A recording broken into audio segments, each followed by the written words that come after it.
আসসালামু আলাইকুম সকলকে। আজকে আমি দেখাবো কিভাবে ঘরে বসেই খুব সহজ উপায়ে নরম এবং রসালো চিকেন রোস্ট তৈরি করা যায়। চলুন তাহলে শুরু করা যাক। প্রথমেই এখানে আমি ছোট সাইজের 4 পিস চিকেন নিয়ে নিয়েছি। সেগুলোকে একটু কাঁটা চামচের সাহায্যে কুচিয়ে নিচ্ছিলাম।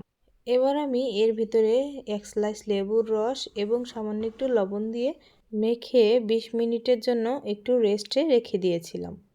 এখানে অনেকে মশলা বাটা ব্যবহার করে ভেজে নেয়, কিন্তু তাতে লেগে যাওয়ার সম্ভাবনা থাকে। লেবুর রস এবং লবণ দিয়ে ভাজলে আমার মনে হয় কালারটা একটু বেশি সুন্দর আসে। এখানে আমি একটি কড়াইতে তেল নিয়ে নিয়েছি। তেলটা সুন্দর মতো গরম হওয়ার পর আমি এখানে আস্তে আস্তে রোস্টের পিসগুলো একে একে দিয়ে দিচ্ছি। এবার আমার চিকেন পিসগুলো একটি সাইড ভাজা হয়ে গেলে অপর সাইডে আস্তে আস্তে উল্টে দেব। উল্টে দেওয়ার পর এভাবে আমার সবগুলো চিকেন ভাজা হয়ে গেলে এবার আমি চিকেনগুলো একে একে উঠিয়ে নেব।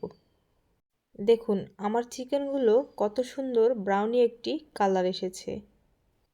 এবার আমি সেই ভেজে রাখা তেলগুলোর মধ্যে কিছু পেঁয়াজ কুচি ভেজে নিয়ে বেরেস্তা করে নেব।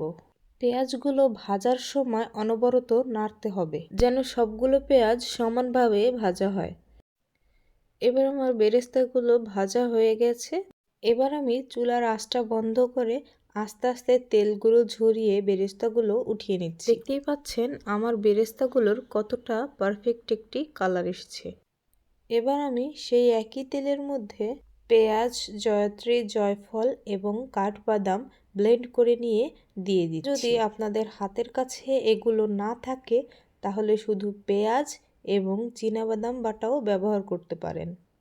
এবার আমি এগুলোকে একটু নেড়েচেড়ে দিয়ে এর মাঝে 1 চা চামচ জিরা বাটা, 1 চা চামচ রসুন বাটা এবং 1 চা চামচ আদা বাটা দিয়ে দিচ্ছি। এবার আমি এগুলোকে সুন্দর করে লাল লাল করে ভেজে নেব। ভাজা হয়ে গেলে এবার আমি এর মাঝে সামান্য একটু পানি দিয়ে মশলাটাকে সুন্দর করে কষিয়ে নেব। এবার আমি সেই মশলার ভেতরে 2টো কাঁচামরিচ এবং কিছু আস্ত গোটা মশলা এবং একটি তেজপাতা দিয়ে দেব। এখানে আমি সেই মশলার ভেতর আরও 1 টেবিল চামচ মিষ্টি দই অ্যাড করে দিয়েছি। এখানে আপনারা চাইলে টক দইও ব্যবহার করতে পারেন। আমি মিষ্টি দইটা ব্যবহার করেছি, তাই এক্সট্রা কোনো চিনি ব্যবহার করিনি। এবার সেই মশলাটাকে ভালোভাবে কষিয়ে নিয়ে এর ভিতরে আমি 1 কাপ লিকুইড মিল্ক দিয়ে দিয়েছি। তারপরে এখানে মশলাগুলো বলক উঠে গেলে এর ভেতরে আমি 1 টেবিল চামচ রাঁধুনি রেডিমিক্স রোস্ট মশলা দিয়ে দিয়েছি। এবার আমি সামান্য একটু লবণ দিয়ে মশলাগুলোতে বলক উঠে গেলে এর ভিতরে একে একে আমি চিকেন পিসগুলো দিয়ে দিচ্ছি। আমার রান্নার রেসিপিগুলোতে আমি চেষ্টা করি সবগুলো স্টেপ সুন্দর মতো বুঝিয়ে বলার জন্য, এবং চেষ্টা করি ভিডিওটি যেন বেশি বড় না হয়, অল্পতেই যেন আপনারা রেসিপিটি সুন্দর মতো রপ্ত করতে পারেন। এবার আমি চিকেনগুলোকে 10 মিনিটের জন্য ঢাকা দিয়ে রেখে দেব।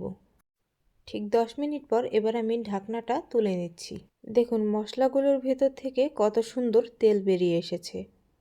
ঠিক এই সময় আমাদেরকে বুঝতে হবে আমাদের রোস্টটা পারফেক্টলি কুক হয়েছে।